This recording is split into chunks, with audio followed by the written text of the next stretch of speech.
ټاکنو له نتایجو څخه څوک ویریږي؟ ګرانو لیدونکو السلام علیکم. عارف الله عارف کیسه کوي د عبدالله یو برجسته مشاور وړ مورز راته وویل چې زمونږ رایې د غني له هغو سره اصلا د مقایسې وړ نه دي.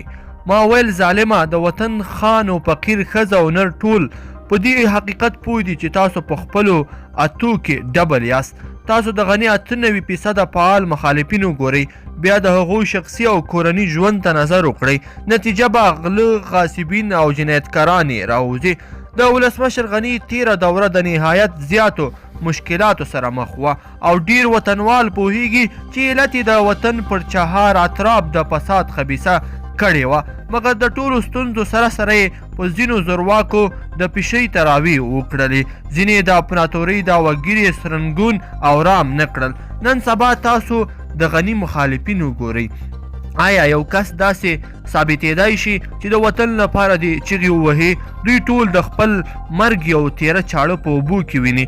دوی پوهیږي که غني دا ځل د عام مطالعه صلاحیت سره راغی نو زموږ ځای نور هومره بې بویه او درک کړي چې غني که ولسمشر سو د بلې دورې د راتګ چانس قانونا نه لري، نو بیا واک څه چې د تیرو غلاو او فساد په وجه به پلې چرخي په موږ ډک شي. د وطن داخلي غدارانو، جنایتکارانو، رشوتخورو او غلو وروستۍ سلګۍ دي او په وروستۍ سلګۍ کې دوی خپل ټول وس کوي، لاسونه او پښې وهي چې وطن او ولس بریمن نسي، ځکه د وطن په بریا کې د دوی آخري نفس هم خیزي. نور د وطنوالو خوښه چې څه تصمیم نیسي. وطن دې زنده‌باد وي.